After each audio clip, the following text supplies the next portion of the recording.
Cette émission est une réalisation de TCBH, propulsée par Derry Télécom.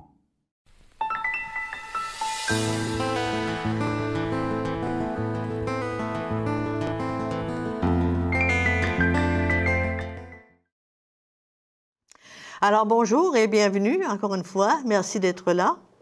Nous poursuivons aujourd'hui ce cheminer avec l'ange et nous étions rendus à parler de l'ange de Moïse. Bon, les Hébreux, esclaves de Pharaon depuis plus de 400 ans, constituent peu à peu un peuple nombreux et donc une force dont Pharaon ne veut pas se départir. Ces esclaves sont vraiment importants pour lui. Ils font un travail immense, donc Pharaon ne veut pas s'en départir. Cependant, Pharaon a peur de ces esclaves trop nombreux qui pourraient se révolter contre lui. Alors, il décide donc d'ordonner que tout enfant mâle né des Hébreux soit mis à mort pour diminuer un peu le nombre. Alors, une femme de la tribu de Lévi met au monde un fils, mais elle n'a pas le courage de le tuer.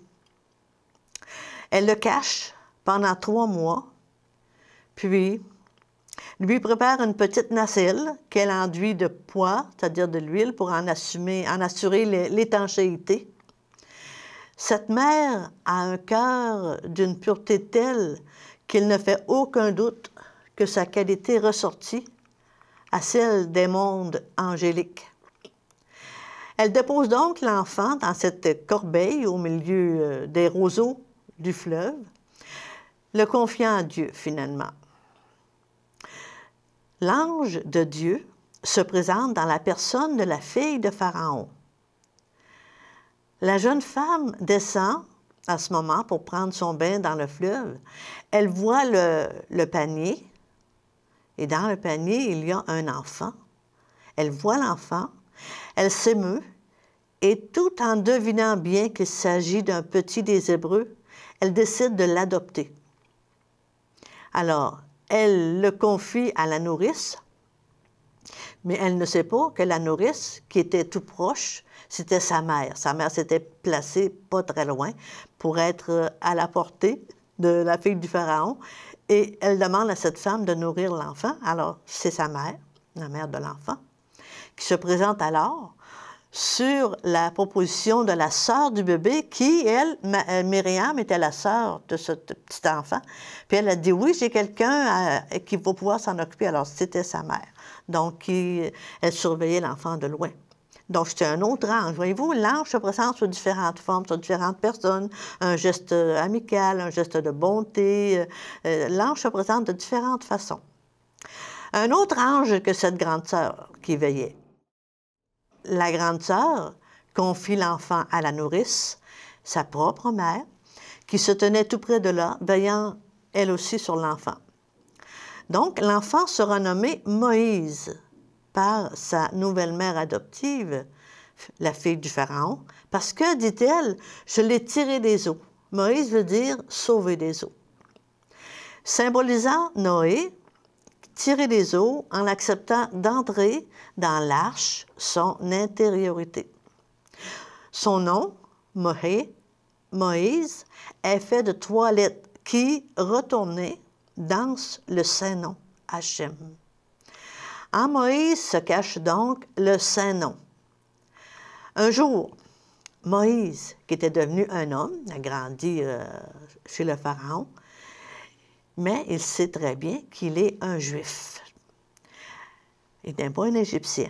Mais un jour, Moïse, devenu un homme, il voit un Égyptien qui maltraite méchamment un Hébreu, un Juif. Il se rue sur l'homme et, comme il est très fort, sans le vouloir, il le tue. Alors, Moïse est bouleversé.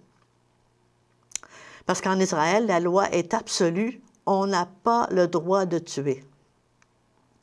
Tuer l'autre, c'est comme se tuer soi-même. Car l'homme est un. Il implore alors le pardon divin. Mais là, il ne sait pas quoi faire. Donc, dans l'immédiat, il s'enfuit d'Égypte. il s'en va de chez le Pharaon. Il s'enfuit. Et là, il ne sait pas trop quoi faire. Il va voir, il va finalement s'occuper des troupeaux.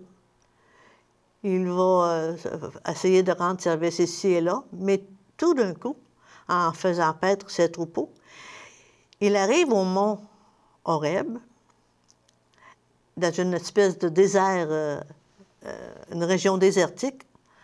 Et là, un ange du Seigneur lui apparaît. Il voit en haut du mont, qu'on appelle le mont Sinaï, un buisson. Et ce buisson ardent brûle, est enflammé, mais ne se consume pas. C'est l'ange du Seigneur. Voyez-vous, l'ange se présente sous différentes formes. Un ange du Seigneur lui apparaît dans une flamme de feu au milieu d'un buisson ardent. Et le buisson ne se consume pas. Quel prodige! La grâce de Dieu conduit Moïse à percevoir une autre dimension des choses. Il ne voit pas juste l'extérieur des choses, mais l'intériorité de ce qui se passe. Alors, d'esclave de ses passions, Moïse, à ce moment-là, se fait serviteur de son Dieu. Et Dieu lui donne de voir sa présence en toutes choses, qui n'a de vie que du feu de son amour, dansé par les anges. Moïse entend la voix divine lui dire « Enlève tes sandales, car cette terre est sacrée. Rien d'impur ne doit la toucher. Je suis le Dieu d'Abraham, le Dieu d'Isaac et le Dieu de Jacob. » Et le Seigneur lui demande de retourner en Égypte, imaginez-vous, pour aller vers Pharaon, pour obtenir de lui qu'il fasse sortir de son pays le peuple d'Israël, les esclaves de Pharaon.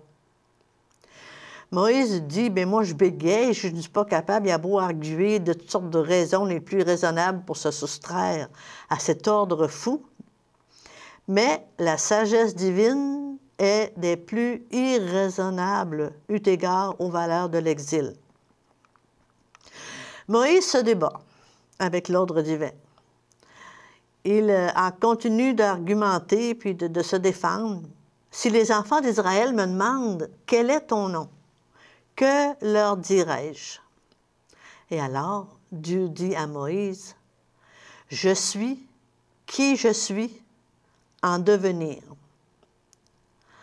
L'ange « Je suis » a conduit alors Moïse vers le lieu de son être, où il entre en résonance avec lui-même en son devenir divin.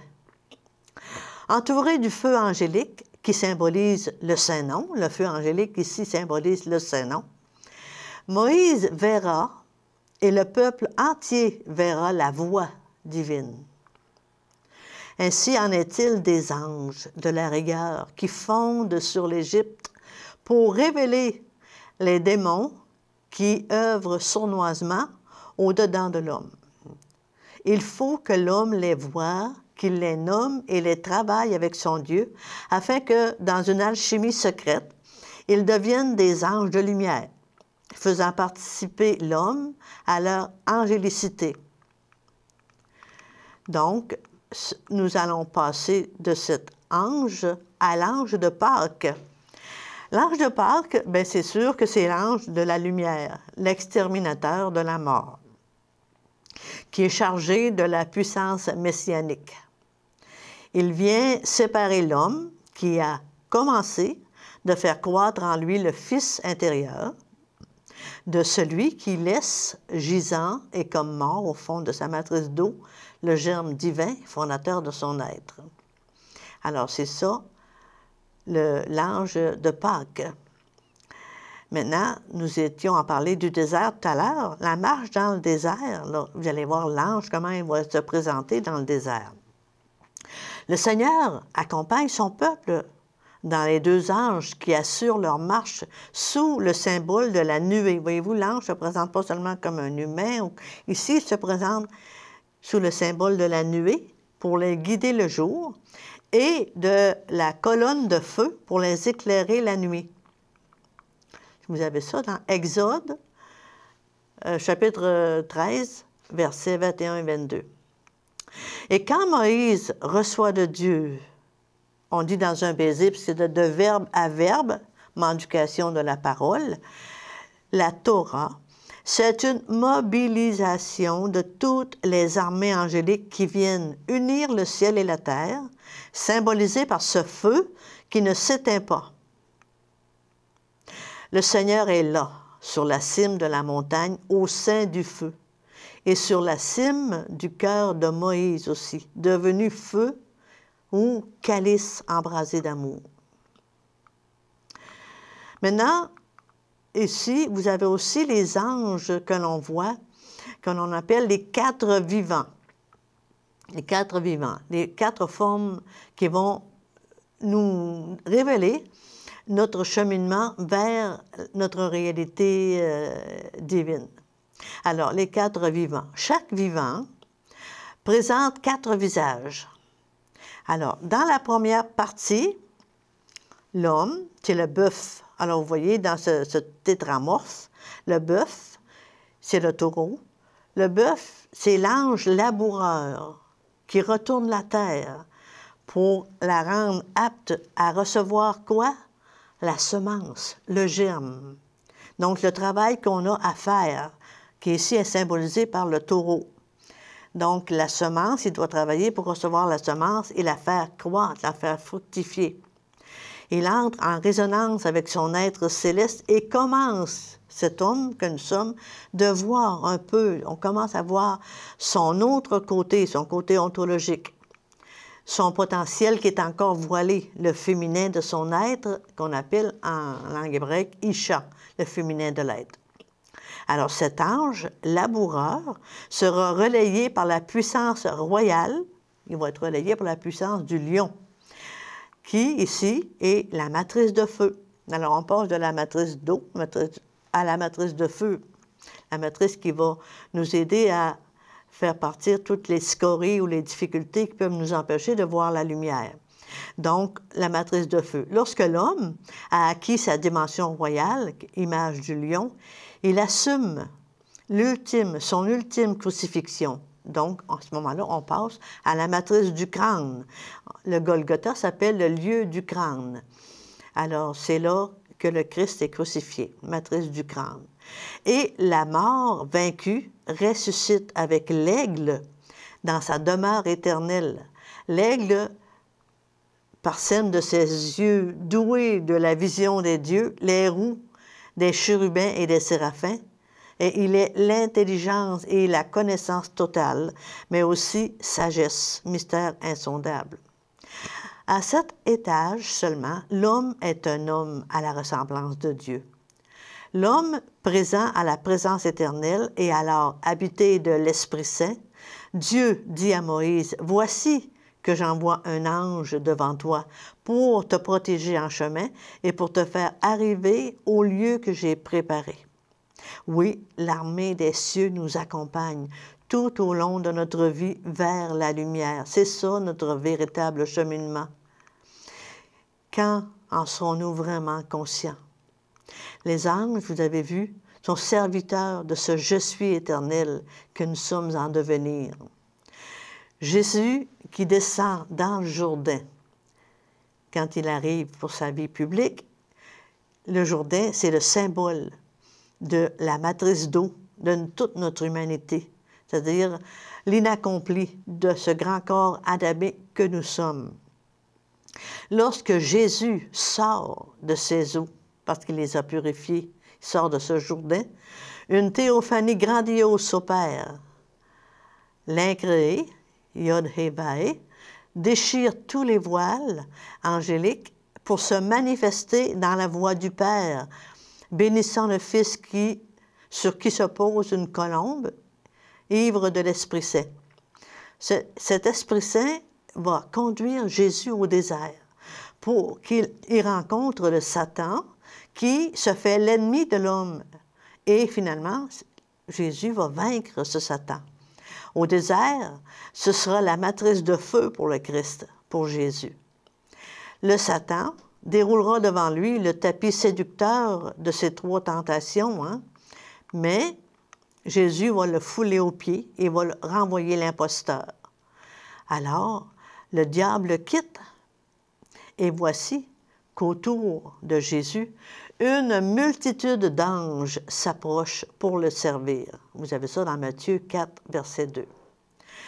Jésus se laissera fondre et travailler à partir du plomb que sont les drames nombreux de l'humanité, les maladies, les souffrances, les difficultés, dont il est chargé et dont il en fera de l'or. De ce plomb, il en fera de l'or. Il bénit, il guérit. Les anges l'assistent. Donc, il gravit cette échelle, l'échelle de Jacob, il gravit cette échelle, comme nous sommes appelés à le faire. Mais, tout en haut, le séraphin Satan l'attend. Le séraphin Satan, c'est-à-dire le vilain, qui est, en fait, qui n'est pas, ne devrait pas être l'ennemi, mais un adversaire. Mais comme il a voulu devenir l'ennemi, le Christ doit triompher de lui. Le Satan qui est aussi entré en Judas, qui va aller vendre son maître. Le Satan attire Jésus aux enfers du Golgotha, l'ultime matrice, celle du crâne. Le Satan ricane, savourant à l'avance sa victoire. Il fait libérer Bar-Abbas à la place de Jésus, ne sachant même pas que Bar-Abbas, c'est le Fils du Père, symbolisant l'humanité qui est libérée par la condamnation de Jésus. Alors, finalement, le Satan voit sa perte, sa trahison et son mensonge par le baiser de Judas. Ça a été démasqué. Mais ce séraphin, Satan, ne sait pas que Jésus transformera ce baiser démoniaque en un baiser nuptial. Jésus écrase la tête du serpent diabolique de la Genèse, celui qui mordait le talon de Isha, notre féminin de l'être intérieur, et bouscule les forces de la mort. Il ressuscite, et nous, avec lui, c'est ça la victoire du Verbe, la victoire du germe qui est en nous, qui est en train de croître. Plus tard, à son ascension, Jésus dira à ses disciples en les quittant, « Il faut que je m'en aille. Si je ne m'en vais pas, l'Esprit Saint ne pourra pas venir. Mais il viendra et il vous enseignera toutes choses et vous fera comprendre tout ce que je vous ai dit. » On ne peut pas rester attaché à l'historicité. Le Christ historique, oui, il est venu nous expliquer, mais il faut passer à l'ontologique, la nature divine. Donc, le Christ dit, il faut que je m'en aille, parce que si je ne m'en vais pas, l'Esprit Saint ne pourra venir. Vous avez ça dans Jean 16, chapitre 16, verset 7. Maintenant, c'est ça, le rire, finalement, c'est le Christ, c'est lui qui est le rire victorieux, qui va finalement nous sauver. Je dois donc vous laisser ici, parce que nous avons terminé sur le cheminer avec l'ange. Vous avez vu que l'ange se présente de différentes façons. Et je reviendrai avec des questions pour résumer et comprendre davantage tous ces thèmes qui nous sont donnés depuis le début des entretiens. Merci et à la prochaine. Bienvenue à la suite sur le cheminer avec l'ange.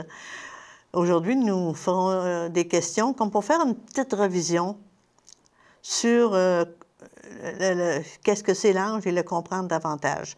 Alors, quelle est la fonction de l'ange en général que nous avons vu dans cet entretien? C'est de nous guider vers notre féminin intérieur.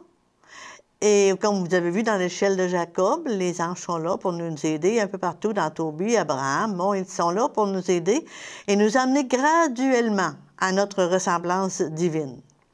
C'est pour ça qu'ils sont là. Ils sont les serviteurs de tout cet être divin en devenir que nous sommes.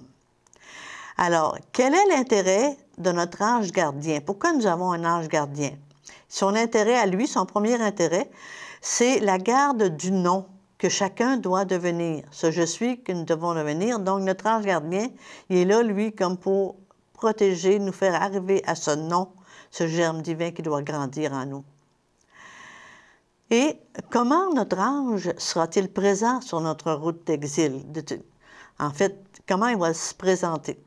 Alors, il va se présenter de différentes façons, comme nous l'avons vu dans la Bible et ailleurs, en nous accompagnant d'abord sur le chemin subtil, c'est ce que nous ne pouvons pas toujours expliquer, un chemin subtil de la lumière vers Dieu, en prenant 1001 façons de se présenter à nous. Ça peut être un simple brin d'herbe, le parfum d'une fleur, un geste de bonté, il peut se présenter de 1000 façons. Alors, dans la tradition chrétienne, de quelle façon se présentent les anges dans la tradition chrétienne? Donc, ils se présentent comme guides, ils se présentent comme protecteurs, comme messagers, comme serviteurs, et même dans nos larmes. Parfois, dans nos larmes, on comprend des choses, puis on se dit, bon, comment est-ce que je suis arrivé à comprendre? Souvent, c'est l'ange qui nous fait comprendre ce qui s'est passé. Mais pourquoi ne voyons-nous pas nos anges? C'est parce que notre monde serait brûlé si les anges ne cachaient pas leur incandescence derrière l'apparence de toute chose. Nos yeux d'exilés, nos yeux n'ont encore que la propriété du monde de l'exil, ne pourraient pas supporter cette incandescence. Alors, que nous révèle la présence de l'ange à nos côtés? Cette présence de l'ange, qui est notre ange gardien, révèle la grande importance que Dieu donne à cette dimension royale qui nous attend. Nous sommes appelés à une dimension royale, à être couronnés. Dieu a pris la peine de nous donner un guide merveilleux pour nous y conduire. Mais malheureusement, on l'oublie la plupart du temps. On n'y pense pas souvent. Mais ils sont là. Alors, on s'est demandé, les anges ont-ils un corps? Ils ont un corps semblable à la forme divine. Mais est-ce qu'on sait exactement la forme divine? Mais il y a l'archétype du corps humain. Que symbolisent les ailes de l'ange? Alors, les ailes de l'ange, c'est comme la prolongation du souffle de l'esprit qui part des poumons, symbolisant les espaces de connaissance que l'esprit de l'homme est appelé à conquérir. C'est un petit peu ça que ça symbolise. Pourquoi les chérubins, ce sont les chérubins dans la hiérarchie des anges qui gardent le jardin d'Éden? Le jardin d'Éden, on n'oubliez pas que le jardin d'Éden est en nous. Les chérubins gardent l'entrée du jardin d'Éden, non pas comme punition, mais pour notre protection. Si l'homme, en arrivant au jardin d'Éden, n'est pas devenu le fruit qu'il devait être, il pourrait être brûlé et donc il n'y aurait plus de possibilité de mutation pour parvenir à son but ultime de divinisation. Pourquoi Abraham, qui monte sur la montagne, n'est plus le même quand il en redescend? C'est qu'il y a eu une transformation inouïe qui s'est accomplie au niveau de son intériorité. Il a compris des choses qu'il ne connaissait pas au tout début, avant de monter sur cette montagne. Par cet acte de foi extraordinaire de sa part, en lui, un fils est né, le « je suis » de son être. À qui Isaac nous fait-il penser? Isaac nous fait penser au Fils divin et l'image du Fils divin qui, par son acceptation amoureuse de la volonté divine, n'a pas ouvert la bouche, semblable à un agneau qu'on mène à la boucherie. Que représentent les deux natures très différentes des deux jumeaux, Ésaü et Jacob? Ils représentent les deux natures de tout être humain, la nature biologique et la nature ontologique. L'homme animal, Ésaü, poilu, et l'homme ontologique, Jacob. Ontologiquement, que représente, quand on parle, le Père dit « Va chercher mon héritage », que représente cet héritage?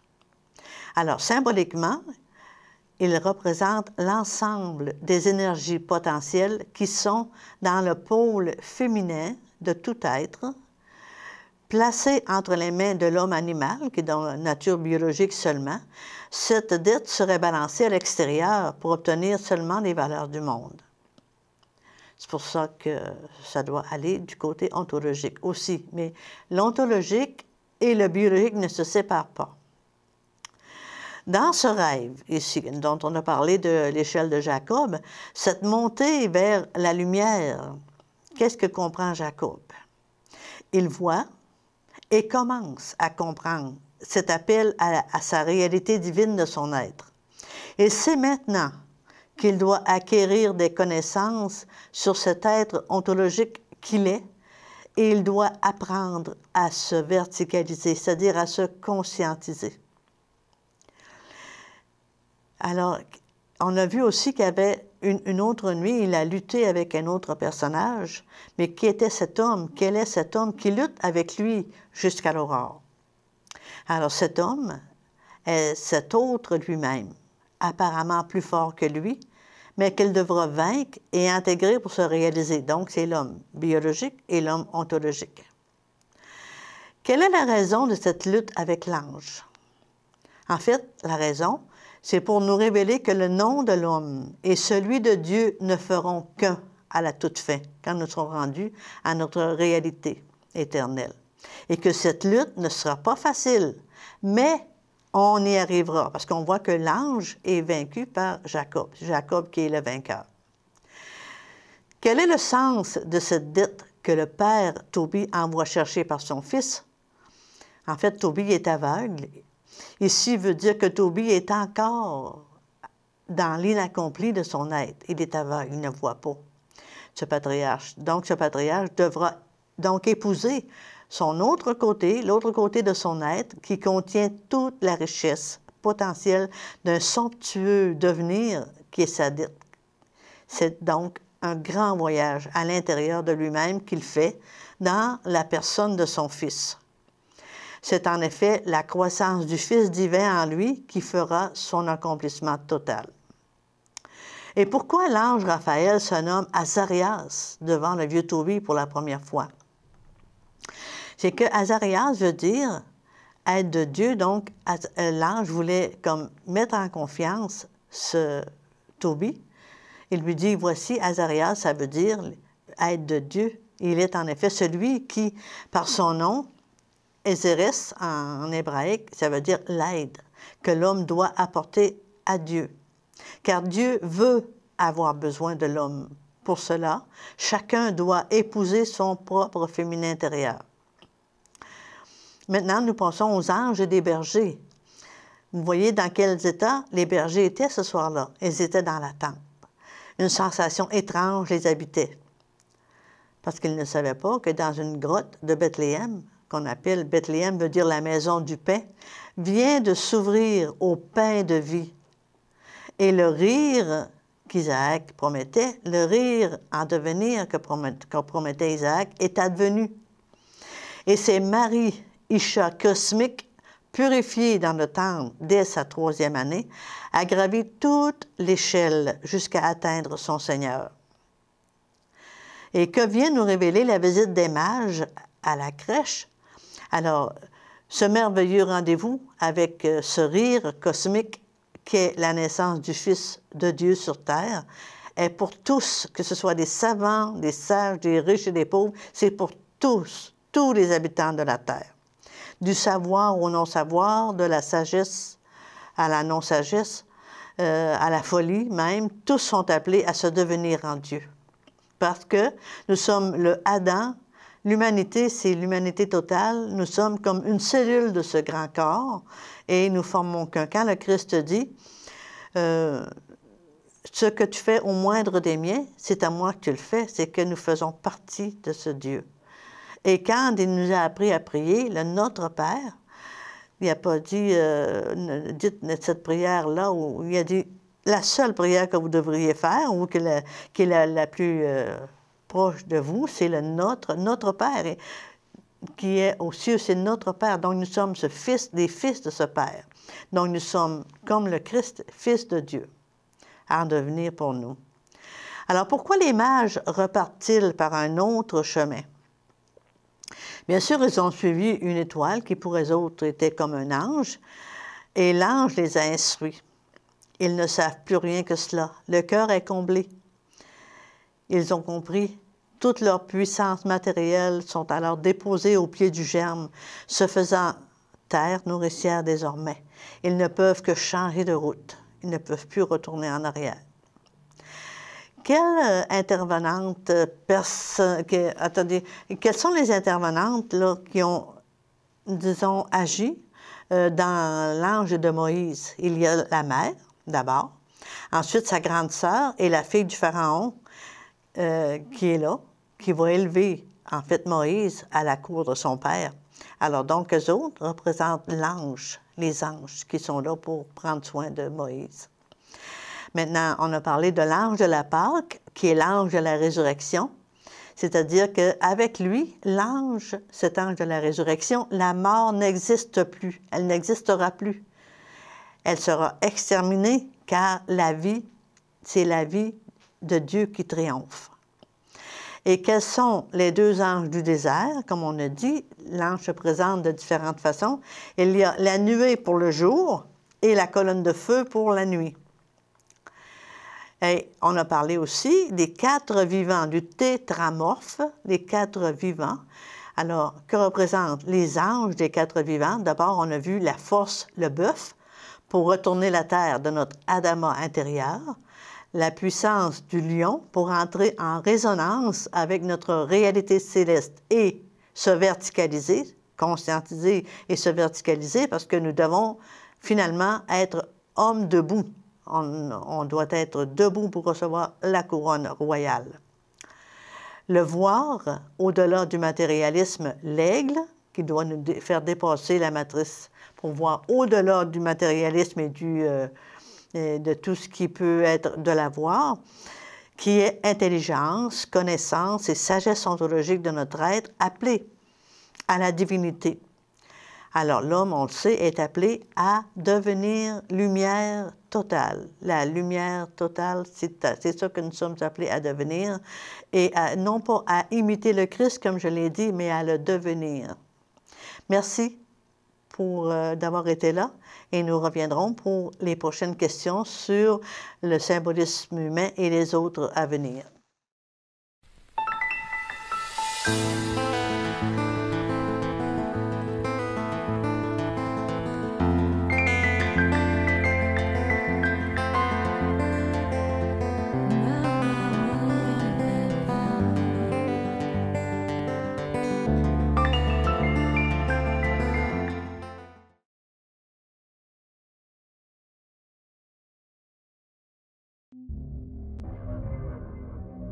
Cette émission est une réalisation de TCBH, propulsée par Derry Télécom.